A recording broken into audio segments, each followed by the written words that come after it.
Olá, dando continuidade ao estudo das 7 igrejas do Apocalipse, 7 igrejas da Ásia, nós estamos retornando hoje para falar um pouquinho mais a respeito dessa visão que João teve a respeito do Senhor. E o que o Senhor trazia em sua mão, o que representa as 7 estrelas, o que representa onde o Senhor apareceu para eles entre os candelabros, né? Eu quero retornar a ler essa passagem, aonde está em Apocalipse 1:10. Achei em espírito no dia do Senhor e ouvi por trás de mim grande voz como de trombeta, dizendo: o que vês, escreve em livro, manda 7 igrejas: Éfeso, Esmirna, Pérgamo, Tiatira, Sardes, Filadélfia e Laodiceia. Voltei-me para ver quem falava comigo, e voltando vi 7 candeeiros de ouro. E no meio dos candeeiros um semelhante ao Filho do Homem, com vestes talares, e cingido à altura do peito com uma cinta de ouro. Então, aqui o Senhor ele se apresenta para João. E no momento em que João ouve a voz do Senhor como uma voz de trombeta, ele se volta e ele consegue ver esses 7 candeeiros que representam as igrejas, né? As 7 igrejas do Apocalipse, as 7 igrejas da Ásia, onde o Senhor ele traz uma palavra de exortação, uma palavra de arrependimento, uma palavra de incentivo também para aquelas que estavam sofrendo perseguição em continuar firmes na presença do Senhor. Então, esses 7 candeeiros, eles representam as 7 igrejas. E um pouquinho lá na frente, lá no 16, ele diz assim: tinha na mão direita 7 estrelas, e da boca saía-lhe uma afiada espada de 2 gumes. O seu rosto brilhava como um sol na sua força. Então, aqui, essas 7 estrelas, elas representam 7 anjos. Quando nós lemos em cada capítulo de cada igreja, nós vemos o Senhor vindo e direcionando a palavra ao anjo da igreja. Ele traz uma palavra ao anjo da igreja. Quem é esse anjo da igreja? Não é um ser angelical, mas aqui ele está se referindo ao pastor responsável pela igreja que ele estava se referindo. Tiatira, Éfeso, Esmirna, Laodiceia, todas essas 7 igrejas, ele direciona a palavra ao líder, ao pastor que estava no templo cuidando dessas igrejas.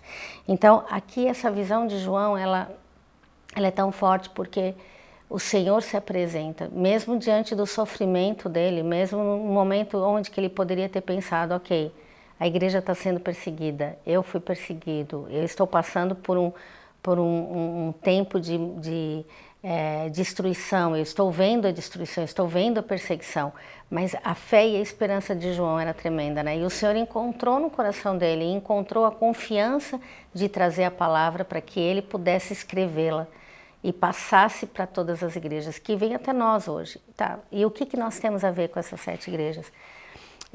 Quando eu estudo cada igreja dessa, eu consigo ver uma comparação aos dias de hoje. Então, coisas que a igreja atual tem passado, a igreja que está prestes a passar. E é como um sinal para nós, é como uma exortação e um direcionamento daquilo que as igrejas passaram nesse período, né? Da igreja primitiva, 60 depois de Cristo, 70, 80, 90, 100. Esse período que eles acreditam que os estudiosos acreditam que é o período de 90 depois de Cristo, aonde há uma perseguição muito grande de Domiciano, onde muitas igrejas realmente os cristãos eram levados à praça pública, eram proibidos também de trabalhar, de seguir adiante, de ter seus bens. E outras nós vemos que não há uma perseguição. Então, aonde essas não há uma perseguição, nós conseguimos ver a exortação do Senhor muito mais forte. E é nisso que nós vamos entrar agora. Nós vamos estudar cada igreja e Deus tem falado muito comigo. Ele me deu a graça, né, e a experiência de poder estar na Turquia, visitando algumas delas nesse período. E foi demais porque eu pude ver os nossos dias. Eu pude ver o que aconteceu naquele tempo, a exortação que João trouxe e o porquê que não aconteceu. Hoje nós sabemos que a Turquia ela é uma nação islâmica, ela é muçulmana e praticamente 95% de algumas cidades elas são totalmente muçulmanas, com um mínimo, muito menos de 1% de cristãos hoje. Mas por que aconteceu isso? Quando nós paramos para ver e pensar e meditar na palavra de Deus e ver que nessas 7 igrejas haviam 2.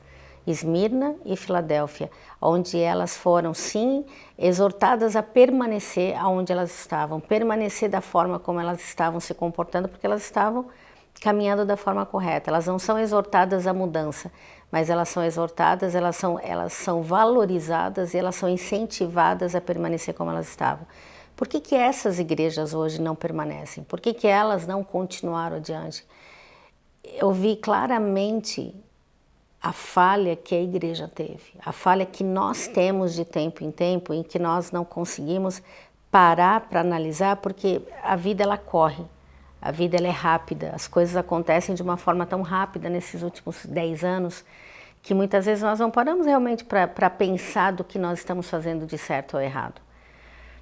E a igreja também nesse período, ela depois desse período de 100 depois de Cristo, 150 depois de Cristo, e é onde começou a haver uma concordância do governo, né, atual romano, vamos dizer assim, o governo da época romana, em concordar com os cristãos, porque eles viram que mesmo com a perseguição, a igreja não parava de crescer.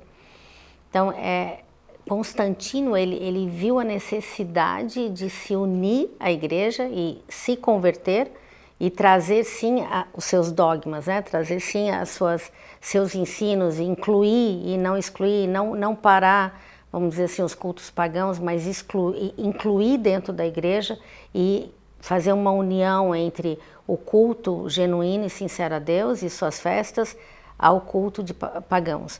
Então isso nós vemos acontecendo com a igreja, e a igreja ela foi permitindo isso acontecer, ela acabou se dobrando isso, e não foi de um ano para o outro que houve o resultado dessa união errada, né, de religião e governo, um governo que não tinha se convertido de fato, mas tinha o nome como se tivesse se convertido.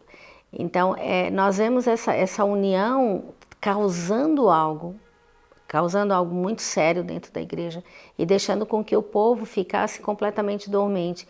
Eu acredito que com os erros e depois o período de perseguição da própria igreja, né, a igreja perseguindo outros, e um tempo de escuridão da igreja de Jesus Cristo. Esse tempo de escuridão abriu portas que até hoje nós colhemos, né? Até hoje nós vemos o resultado, principalmente no Oriente Médio, principalmente na Turquia, que era, né, completamente, ela foi impactada pelo Evangelho, no tempo, ali 60 depois de Cristo, com a Priscila e Áquila, também com Paulo, também com João, com seus escritos, seus ensinamentos. Parte do Novo Testamento nós vemos a importância da Ásia, a importância dessas igrejas e aonde esses livros foram escritos, para onde essas cartas foram direcionadas. Então, a importância da Ásia, a importância das 7 igrejas, a importância dessa região era tão grande, porque também através de lá chegou a palavra a Roma e chegou até nós, até os confins da terra. Mas foi começando de Jerusalém, partindo para essa região da Ásia e chegando a todas as nações. Nós precisamos voltar nesse lugar e estudar. Nós precisamos olhar para o que aconteceu e tomar como uma referência para nós o que não fazer. Então, a importância da igreja, nós não podemos somente olhar a igreja passada, mas nós precisamos olhar o ensinamento para a igreja passada e olhar para a igreja presente e para a igreja futura. O que nós estamos fazendo, o que nós estamos usando da igreja, o que nós estamos servindo a igreja, o porquê que nós estamos caminhando com Cristo. É para nós termos, é para que a gente seja, não. Porque tudo isso a gente é nele. A partir do momento em que a gente recebe o Senhor Jesus Cristo, nós somos nele. E não só estamos buscando fazer o melhor para ser alguma coisa, porque ele fez isso por nós. Então é muito importante esse tempo da gente voltar os nossos olhos para o Apocalipse, voltar a ler Apocalipse, por mais difícil, por mais de símbolos que haja, ela é real, ela é verdadeira, é a palavra do Senhor, né? Deixada para nós, deixada para o nosso tempo, deixada para os nossos filhos, se até lá Jesus não voltar, para os nossos netos, para toda a geração futura, até que o Senhor venha. Então que a palavra de Deus ela venha a ser mesmo gravada em nossos corações esses dias. Amém?